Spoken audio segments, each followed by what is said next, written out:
Let's begin with the AP Chemistry free response questions for the 2025 exam. So we'll start with question 1, part A, where we have a mass spectrum for magnesium. So we know that the percent abundance of magnesium-24 is 79%, and we're also made aware that the other two naturally occurring isotopes, magnesium-25 and magnesium-26, have approximately equal percent abundances. So since we're not given any other isotopes of magnesium, we can assume that anything remaining after the 79% of magnesium-24 would be split evenly between magnesium-25 and magnesium-26. So all we have to do is subtract 79 from 100 to get 21%. And since we're evenly dividing this between the two remaining isotopes, we simply divide 21 by 2 to get 10.5%. And hopefully you notice that we were supposed to answer this by drawing lines on the mass spectrum to correspond with that 10% for both isotopes. Now moving on to the next part of part A, we are asked to describe the difference in atomic structure that accounts for the difference in mass between magnesium-25 and magnesium-26. Since this was the start of the exam, maybe you made a mishap and stated that the difference was in protons or electrons, but since we're looking at isotopes, this is dealing with neutrons, so magnesium-26 would simply have one more neutron than magnesium-25. Okay, moving on. Now we have a solution of magnesium nitrate and a solution of sodium hydroxide, and it is stated that a sodium ion has a weaker attraction to water than magnesium ions do, and then we're supposed to explain this phenomenon using Coulomb's law. So first we're going to address the relative charge of the ions. So if we look, we have the sodium ion, which has a 1+, and the magnesium ion, which has a 2+.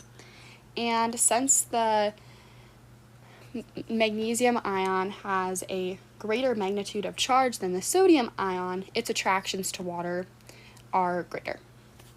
And then if we look at the relative radii of the ions as well, we notice that magnesium 2+ has a smaller ionic radius than sodium 1+, or the sodium ion. So in Coulomb's law, in the denominator, we have distance. And since magnesium 2+ can get closer to the water molecule than Na+, the attractions of magnesium to the water are stronger than those of the sodium ion. Hopefully that was understandable. Essentially, for part B, magnesium has a greater magnitude of charge, and magnesium has a smaller ionic radius, so therefore it has greater attractions to water than sodium ion. So next we're going to be calculating the pH of the solution in beaker 2. And beaker 2 is our sodium hydroxide solution, as shown right here, which is a strong base. So therefore, we know that it'll dissociate 100%, and our concentration of hydroxide ions is exactly the concentration of the sodium hydroxide, so 2.80 times 10 to the negative 4 molar hydroxide. Just like that. And this is a common formula. It's found on the reference sheet. So to find the pOH, you can just simply take the natural log of your hydroxide concentration. And this provides a pOH of approximately 3.553. And once you do this, then as also noted on the reference sheet, you can subtract the pOH from 14 to find our pH. So hopefully you recognize that if you took the natural log of the hydroxide concentration, you would be getting a pOH value rather than a pH value. So then we should get a final pH of 10.447. Just like that. Okay, moving on. So now we have a student combining 35 milliliters of 1.5 times 10 to the negative 3 molar magnesium nitrate with 50 milliliters of 2.8 times 10 to the negative 4 molar sodium hydroxide, which is also shown. So for part D, we're asked to calculate the concentration of magnesium 2+ after the two solutions are combined, but before any reaction takes place. And we're asked to assume that the values are additive, which is a key thing to note, and a very helpful piece of information. So the only place where we're adding magnesium ions is with the magnesium nitrate solution. So all we have to really do in this problem is find how many moles of magnesium ions we have. So you can simply set up a little ratio. So we have our molarity here, and molarity is moles over liter, so we need to convert our 35 milliliters to liters, like so. And then we're solving for our moles up here. And once you find the moles of magnesium, you simply put that value over our total volume, which is added because we're adding two solutions. So that would be 35 milliliters plus 50 milliliters, or 0.08500 liters, to get you your concentration of magnesium 2+. Right, like that. Okay, now let's move on to our part E of this question. So first and foremost, we're asked to examine the dissolution of magnesium hydroxide. We're provided the equation as well as the KSP, and then we're asked to write the equilibrium, the solubility product constant for this equilibrium. So when we have KSP, we're only going to have that numerator section or our reactant side. So KSP would equal, we have our magnesium 2+ concentration, and then we have our hydroxide concentration. However, our hydroxide has this 2 coefficient in front of it, so we will square the hydroxide concentration. Right, like that. Okay, moving on to this next step.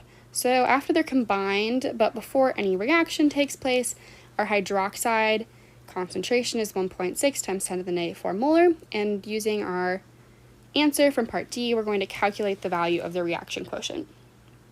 So the reaction quotient is simply that equilibrium at this point that they're designating, so it's not going to equal our KSP. And that's just something to note. You should not be putting your KSP value into this reaction quotient expression. Instead, we should be taking our hydroxide value and plugging it in right here, and then our value that we calculated up here and plugging it in for magnesium. College Board doesn't necessarily dock points if your earlier work was incorrect. So as long as you plugged in your magnesium concentration into your KSP correctly, you should have received those points. And then finally, we are going to use the reaction quotient, so our Q value, to predict whether a precipitate should form as the mixture in beaker 3 approaches equilibrium.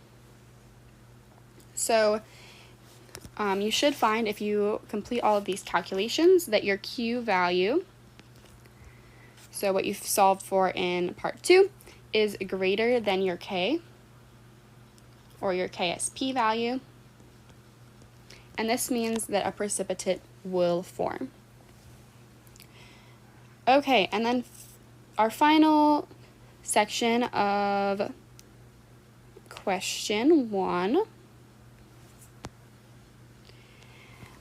says that in a separate experiment, the student adds HNO3 to decrease the pH of a saturated solution containing undissolved magnesium hydroxide. And we're asked, does the amount of undissolved magnesium hydroxide increase, decrease, or remain the same as the HNO3 is added? So if we refer back to our equation up here, when we add the nitric acid, so HNO3, this is going to dissociate into H plus and NO3 minus. Well, conveniently, our hydrogen ions can combine with our hydroxide ions to form water. So kind of in a roundabout fashion, we're decreasing our concentration of hydroxide ions when nitric acid is added. So therefore, this is very simple use of Le Chatelier's principle, and we'll see a shift in the reaction towards the products in order to replace the hydroxide that is combining with hydrogen ions to form water. Therefore, adding the nitric acid to a saturated solution of magnesium hydroxide will cause a decrease in the hydroxide ions and a decrease in the amount of undissolved magnesium hydroxide. So that the supply of undissolved magnesium hydroxide is going to be taken from in order to accommodate the decrease in hydroxide. Okay, let's get started with question number 2, which regards absorbic acid. So we have this unknown chemical formula for absorbic acid. However, we're told that the products of the reaction when it's absorbic acid is combusted are 0.2400 moles of carbon dioxide and 2.883 grams of water. So first and foremost, we're asked to calculate the number of moles of water produced. So this is pretty straightforward. We know that we have 2.883 grams of water. We'll just do a quick conversion. So there's 18.02 grams of water for every 1 mole.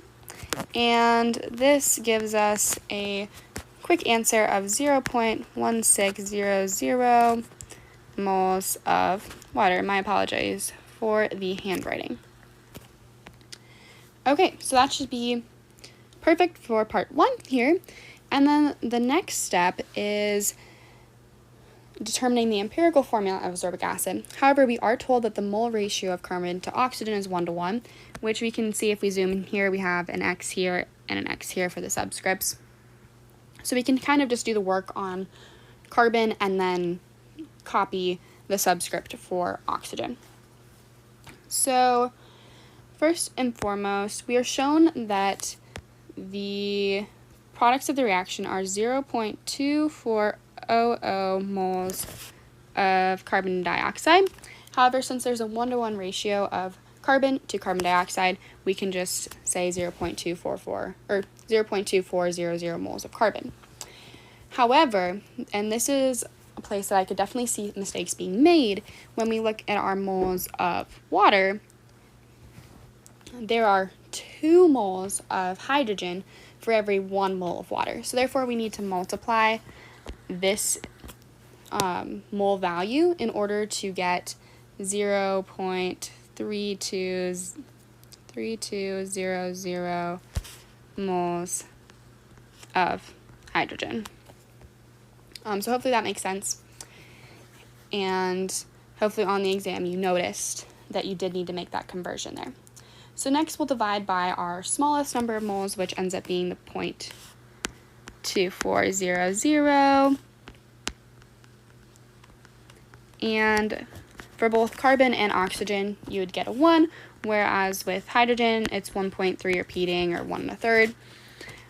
Except we do not want decimal or fractional subscripts. So to have whole number subscripts, we'll just multiply both by 3. And this would provide us with a final empirical formula of C3H4O3. And as I mentioned before, both carbon and oxygen have that identical subscript. Okay, I'm going to erase this work to reveal the next set of questions.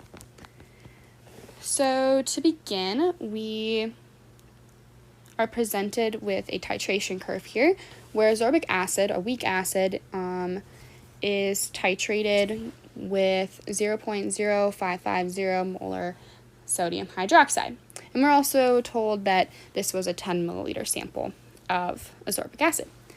So first and foremost, we're asked to calculate the molar concentration of the ascorbic acid solution.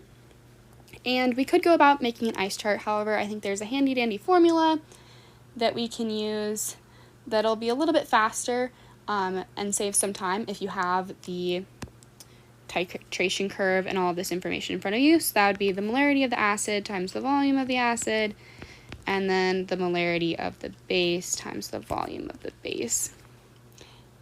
And we are not aware of the molar concentration of the ascorbic acid solution, so that means Ma is our variable. However, we do know that a 10 milliliter sample of ascorbic acid was used, and we can set that equal to our molarity of our sodium hydroxide, so 0.0550 molar. We'll see if I have enough room here. And our volume of our base, we can look at the endpoint right here. So if we trace down, we see that 16 milliliters of sodium hydroxide was added at the endpoint. And I'll just ditch the label right like that. That should allow you to calculate what your molarity of ascorbic acid was. But as I mentioned before, you could also do an ice chart. So now from the titration curve, we're asked to find the pKa value.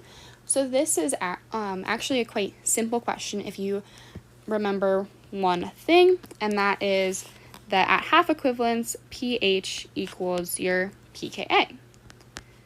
So if we look here, right here is our endpoint of titration. So we're looking about halfway through around here, and we can see that about 8 milliliters, we have a pKa of approximately 4.1. It's approximately 4. I'm not sure how lenient they'll be on that pKa value, but for 4.1, that range should have gotten you quite close. Okay, so next, what is the value of the ratio of our conjugate base to our conjugate base to our weak acid? So now we're going to be referring to our Henderson-Hasselbalch equation, which is available in your reference sheet. So that's pH equals pKa plus log of ASC, and this is just how they're choosing to label these. There we go. So it'd be just like that. And we're told that the pH of the solution is 4.7, and we also know from part 2 of this question that our pKa is 4.1. So therefore, we just have to do some simple calculations to determine the ratio of this right here. Okay. So we simply subtract 4.1 from 4.7, so we have 0.6. Set equal to all of this right here. And this is just knowing how to use logarithms.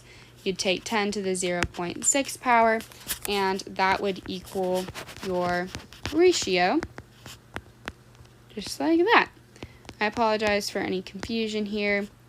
Essentially, you are just inputting the provided values into the Henderson-Hasselbalch equation and then just doing some basic log manipulation to find that ratio, which is a unitless value. Okay, next up, we'll continue along we are moving into rate laws here. So dehydroascorbic acid can be produced by reacting absorbic acid with a triiodide ion. So we have that equation right there. And we're running 3 different trials with different initial concentrations of ascorbic acid and the triiodide ion. So we have our table, and then we're provided the information that the rate law is right there. And we're supposed to use the data in the table to support that the reaction is first order with respect to ascorbic acid. Well, you could go through and show the calculations, but you can also just observe the table. So when we look at our ascorbic acid column here, when the concentration is doubled, so 0.45 to 0.9, the rate of dehydroascorbic acid is also doubled. If you see right there, and you could plug it into your calculator to check. You could also go through and calculate the rate law on your own. But by simply saying, if we see doubling in concentration and doubling in rate of formation, we can assume that this is a first order process, or not assume, we can justify that this is a first order process. And next, we need to calculate the value of the rate constant. I'd say that the calculation is probably the simplest aspect of this task. You're simply plugging in a column of values into your rate law. So, for example, it could be 2.457 times 10 to the negative 4 equal to K, and then our concentration of ascorbic acid, so 0.450, and our triiodine ion, so 1.200, just like that, and solve for K. However, the most important part of this question is units, because if you don't put the correct units, this is not considered correct. So the appropriate units for your K value would be 1 over moles, or 1 over molal seconds. And, or another way to write this could also be like that. And you could either memorize how to write the units for this, or it's also pretty easy to see here because you're looking for a rate in meters per second, and you have your K value right here. We have a overall second order reaction, so this would be molarity here, molarity here. Well, you know that your K value needs to have seconds in it in order to produce the seconds in your final rate, but you see that this would, at current moment, would be molarity squared, which is not what we want.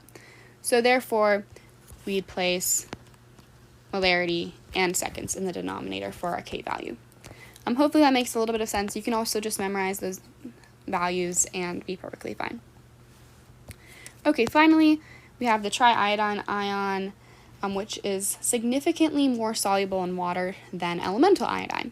So we're supposed to identify the intermolecular force between triiodide ion and water that's not present between iodine, like elemental iodine and water, and would explain that difference in solubility. So we have the Lewis diagrams there.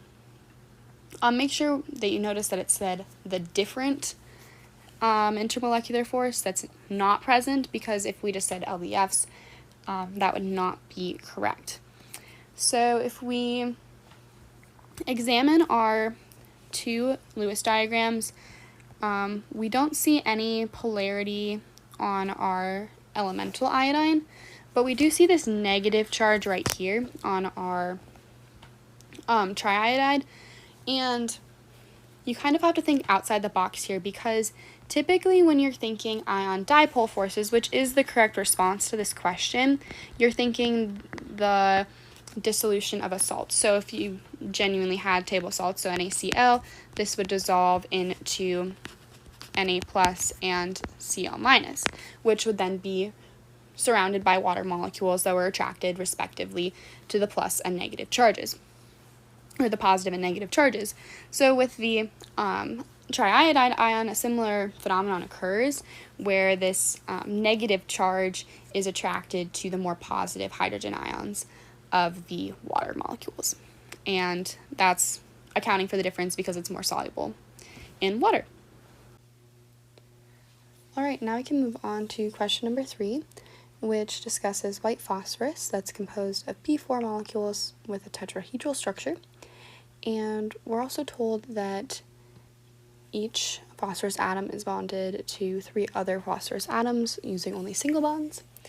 And our first part of the question, so part A, is asking us to simply complete the Lewis diagram for P4 by drawing the non-bonding electrons. So if we zoom in on the Lewis diagram and perhaps discuss this phosphorus atom right here, we see our bonding electrons right here, here, and here. So we have 3 single bonds, or a total of 6 electrons. Well, we don't experience expanded valence in this compound, so each phosphorus atom needs an octet. So we're missing 2 electrons, essentially a lone pair, on each phosphorus. So we can just add those on each of the phosphorus atoms. I saw some confusion about if a lone pair was, or 2 electrons was needed on the central phosphorus atom, and yes, the orientation is a little bit funky, but that should be our completed Lewis diagram. So now moving on, we react this white phosphorus with oxygen to form P4O10 in a thermodynamically favorable fashion at 298 degrees Kelvin. And this is represented by the equation. So we're told that the entropy change of this reaction is negative, so this essentially just means it's becoming less dispersed. And we're asked to use particle level reasoning to explain why the entropy decreases as the reaction progresses.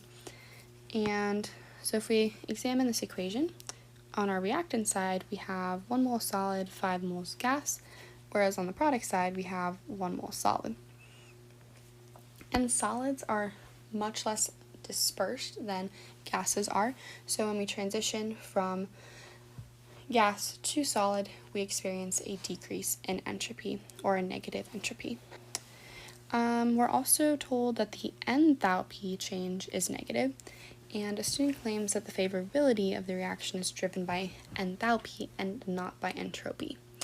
So we're just asked if the student's claim is correct, and I would say that yes, the student's claim is correct because we see a negative enthalpy change. And negative enthalpy changes usually communicate an enthalpy-driven reaction, whereas positive entropy usually communicates an entropy-driven reaction. We can also examine this by looking at this equation here. So based on the information provided, we know that our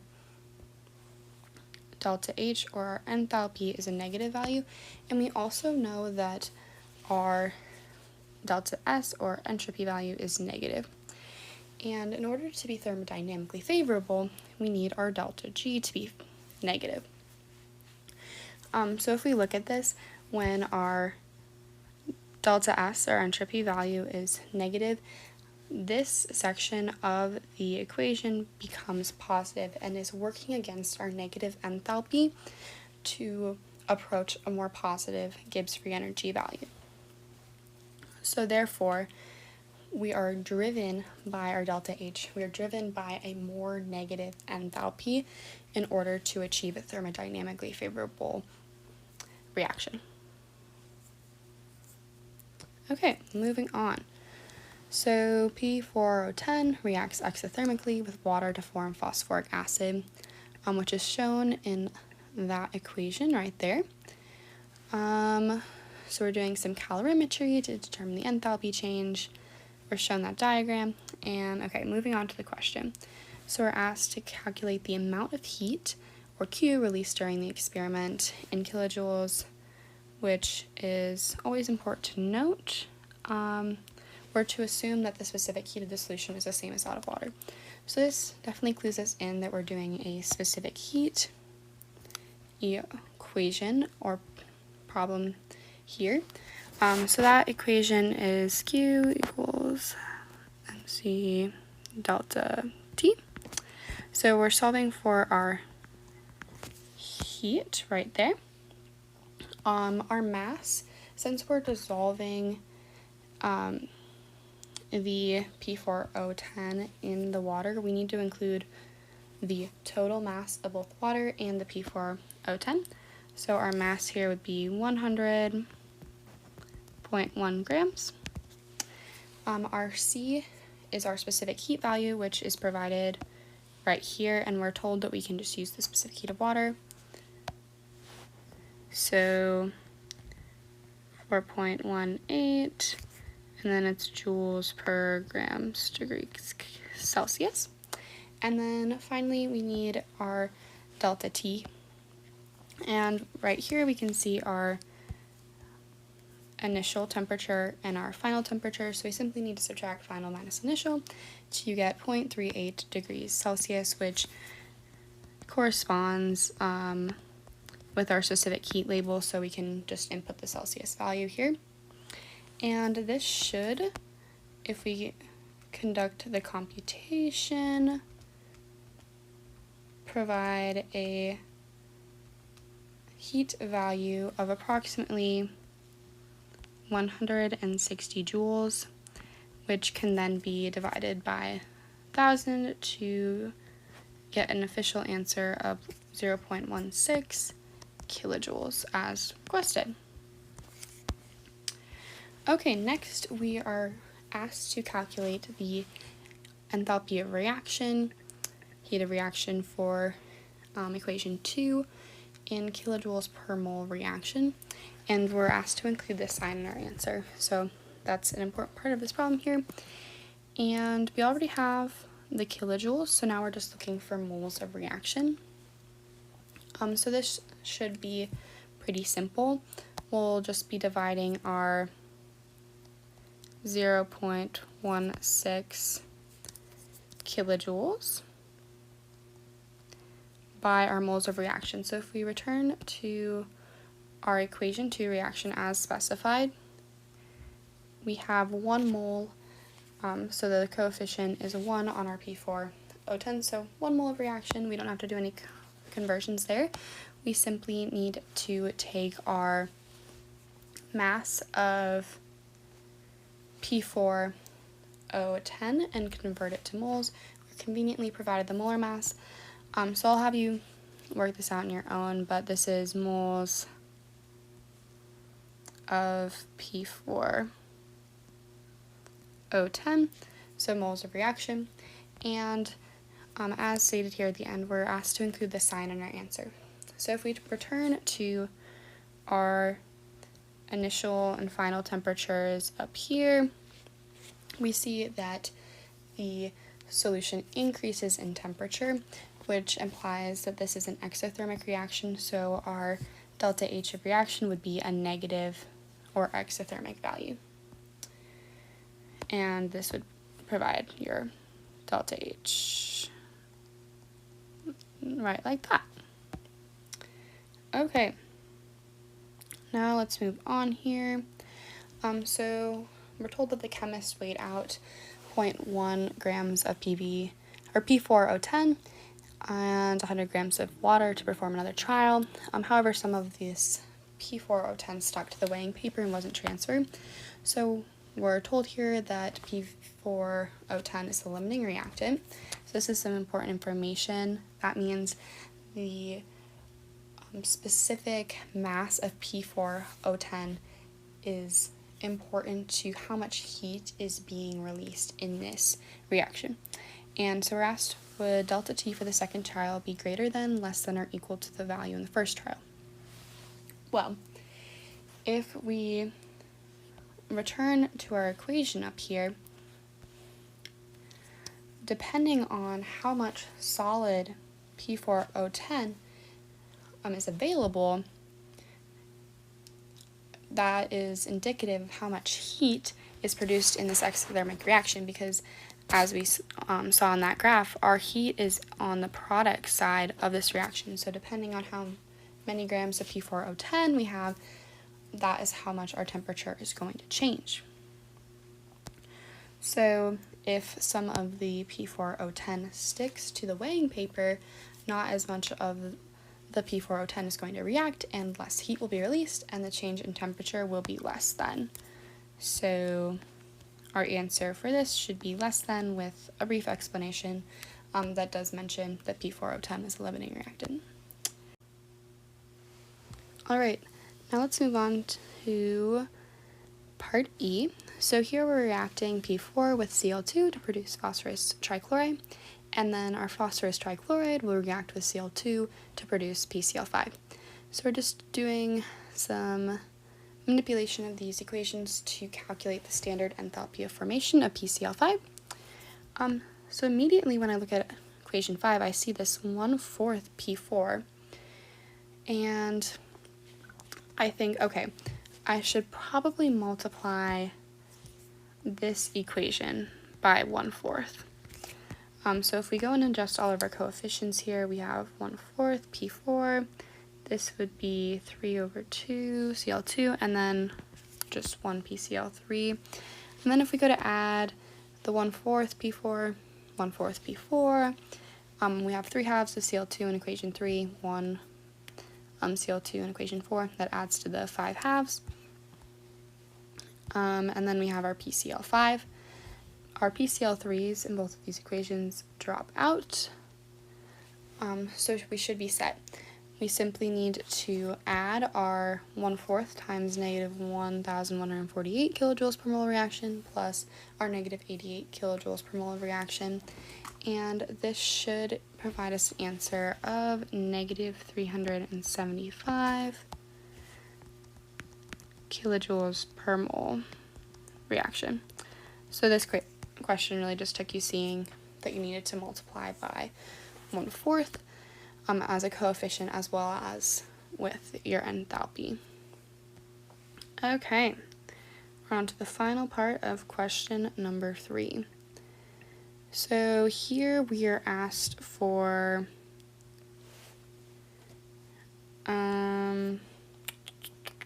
okay, so we're showing this diagram, which is an equilibrium mixture at 546 Kelvin. We're showing the equation, as well as provide an enthalpy value. So if each particle represents a partial pressure of 1 atmosphere, what is the value of Kp for the equilibrium mixture at 546 Kelvin? So first of all, let's just count. Here we have 1, 2, 3, 4, 5, 6. And this isn't something you could do on the actual exam, but we have 6 Cl2. We have 1, 2, the PCl3, and 2, 4 of the PCl5. And then we simply need to compose a Kp expression here. It should be pretty simple. It's just a general equilibrium expression, except we're using our partial pressures. So we have pressure of our products, and these use just like generic parentheses versus brackets, and then pressure of PCl3 and pressure of Cl2. Pardon my handwriting. And then in order to find this value, we simply place our numbers that we found from the diagram, since each represents a partial pressure of 1 atmosphere, into this. So we have our PCl5 on top, so 4 atmospheres, and then PCl3, which is 2, and Cl2, which is 6. And this should be a Kp value of 0.333, just like that. Okay, and finally, does the value of Kp increase, decrease, or remain the same when the temperature is increased to 596 Kelvin? So I'll get this out of our way here, but based on our enthalpy, we can see that this is an exothermic reaction and our heat is in the products. So therefore, if we increase the temperature, that's going to drive our reaction back towards the reactants. And therefore, the equilibrium concentrations of our reactants are going to increase while the products will decrease. So this causes the value of Kp to decrease.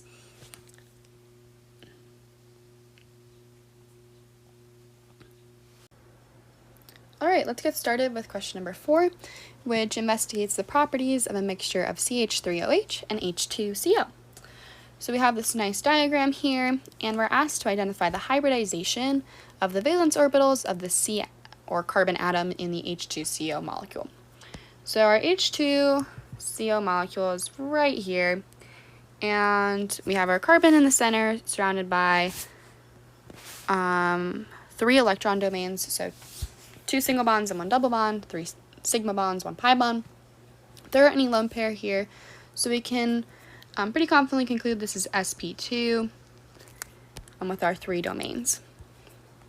Next, we are asked to draw a single dashed line to represent a strong hydrogen bonding attraction between one CH3OH molecule and one H2CO molecule. So I've seen some discrepancies here on which would be considered the strongest, which would be accepted. The strongest that I could see, although I'm not sure if this is the only acceptable answer, is right here between our H on the H3OH, or CH3OH, and this oxygen on the H2CO. So I draw the slightly dashed line there between our hydrogen and our oxygen. But then again, I'm not quite sure how this part B will be graded by College Board. So now moving on to part C. This is a 2-part question. So we're cooling a gaseous mixture of CH3OH and H2CO to form a liquid mixture. So we have provided data, melting point, boiling point, enthalpy of vaporization. So first off, we're supposed to propose a temperature to which the mixture should be cooled such that both compounds are liquids. So in order to be a liquid, we need to be at a temperature between the melting point and the boiling point. So in that interim between those two values. If we examine these 4 temperatures, we can see that the melting point of H2CO is higher and its boiling point is lower. So therefore we need to work within the bounds of H2CO in order to address its higher melting point and lower boiling point, and those bounds would still be perfectly fine for the CH3OH. So we're looking for a number or a value between 181 Kelvin and 254 Kelvin. So if you stated any value in between those two temperatures, you should be perfect. And now for part 2, we're analyzing the mixture after it's cooled, and we determined that 8.59 grams of CH3OH is present.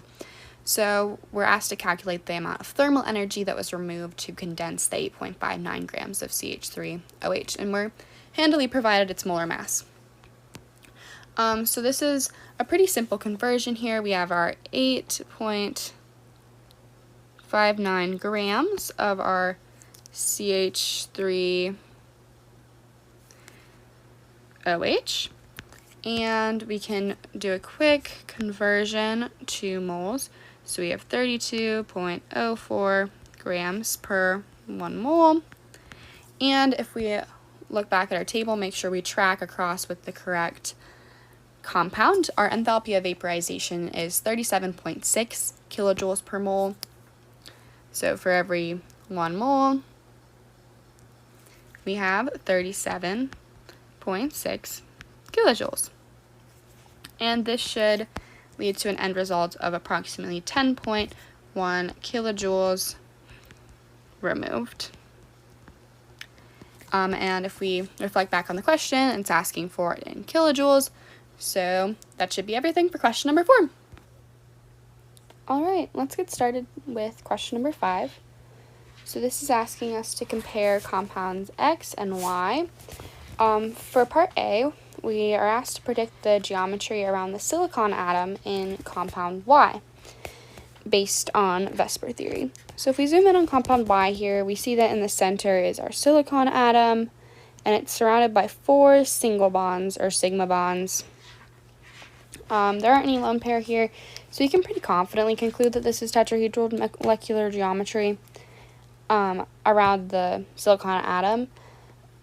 I'd say that this is one of the simpler molecular geometries for College Board to have chosen, so hopefully you received that point. So next, moving on to part B, a student here claims that compound Y has a higher boiling point than compound X because compound Y has those stronger London dispersion forces. Do you agree or disagree? I would agree with the student's claim, because if we examine both of these compounds side by side, the only real difference here is in their central atoms. So carbon in compound X and silicon, as mentioned before, in compound Y. And since silicon has a greater number of electrons, this expands the electron cloud and increases the polarizability in compound Y. And hopefully, as you learned during your intermolecular forces unit, as polarizability increases, so too does the strength of London dispersion forces. And as the strength of London dispersion forces or intermolecular forces increases, so too does boiling point. More energy is required to break those intermolecular forces. So now moving on to part C, this is a pretty logical transition here. We have an equal molar mixture of the 2 compounds being heated, and when the mixture reaches 82 degrees Celsius, which as you can see is the boiling point of compound X, we're asked which compound will have the higher vapor pressure.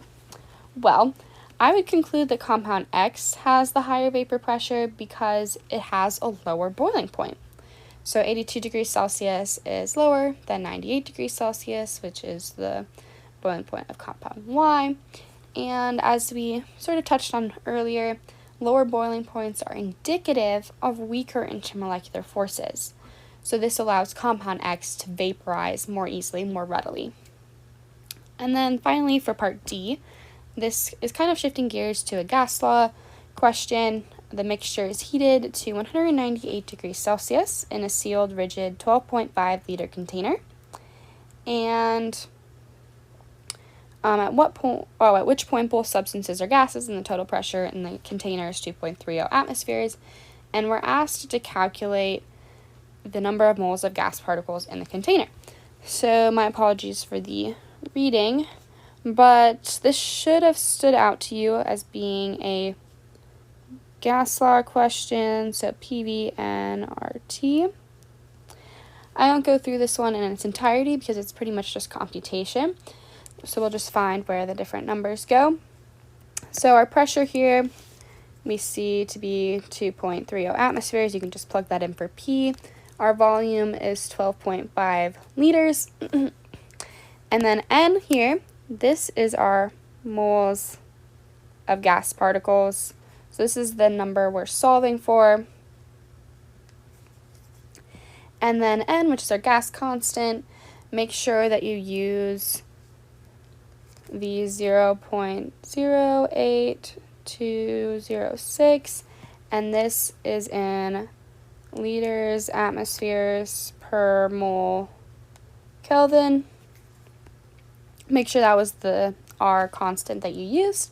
And then for temperature, we were given the temperature in Celsius, so 198 degrees Celsius, but you do need to convert that to Kelvin when you plug it into the equation right here. So temperature needs to be in Kelvin in the gas law. Okay, let's get started here with question number 6, which references a galvanic cell where the zinc electrode increases in mass and the aluminum electrode decreases in mass.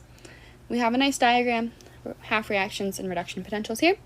So for part A, we're asked to write the half reaction for the oxidation at the anode. So this is can be gone about in a few different ways. However, if we remember back to the beginning, we see that the zinc electrode increases in mass. So if you remember that cat, this means that the zinc is the cathode because it's increasing in mass, whereas the aluminum is our anode. However, we do need to write the oxidation half reaction, and if we look at our table right here, this is the reduction half reaction. So all you need to do is flip this. So it'd be aluminum solid goes to aluminum 3+ plus 3 electrons. And you should be set for part A. So now moving on to part B, we're asked to write the balanced net ionic equation for the overall reaction. And this is simply a balancing of equations. So we'll take our zinc reduction reaction as well as the aluminum oxidation reaction that we found in part A, and simply multiply them by their respective coefficients so that we can cancel out 6 electrons.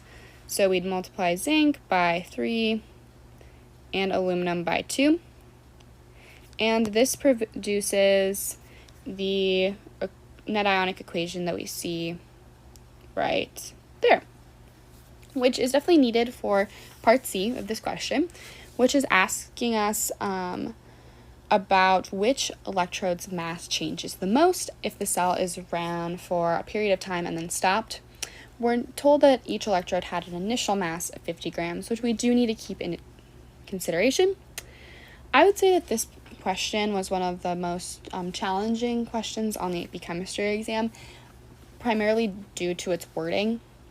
I think if you were able to get past that barrier, then the actual computation isn't too complicated, but the need to justify your answer with a calculation definitely could have stumped some test takers. So first and foremost, if we examine our equation here, on our aluminum electrode, we have a 2 mole coefficient right there, whereas we have 3 mole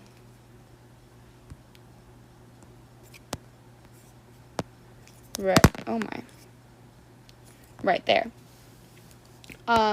So just immediately off the bat, we see that for every 2 moles of aluminum we're losing, we're producing 3 moles of zinc.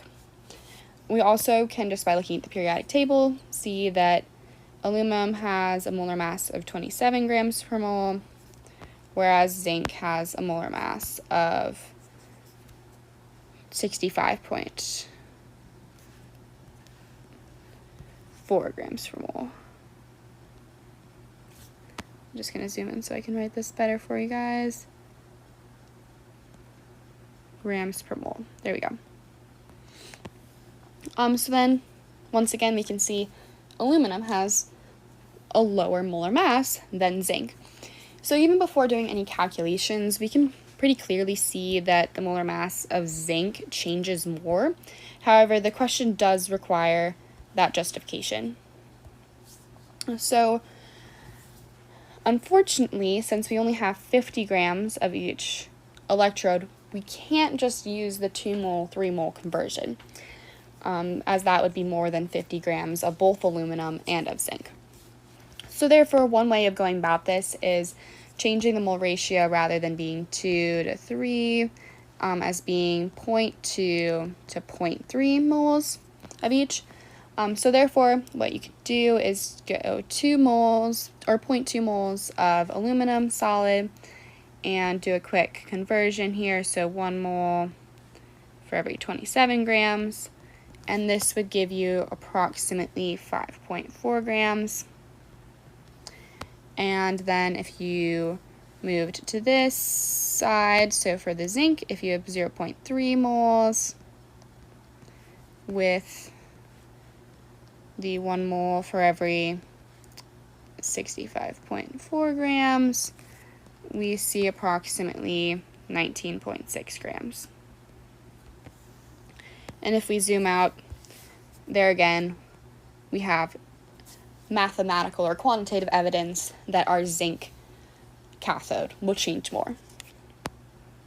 So now finally, for the last part of this question, we are told that the standard zinc aluminum cell has a value of E cell equal to 0.9 volts, and the scientist needs a galvanic cell that produces an even greater voltage.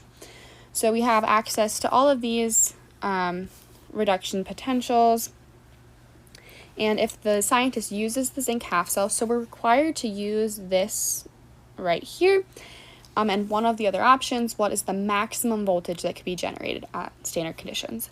So you could have gone through each of the combinations to try to find the highest.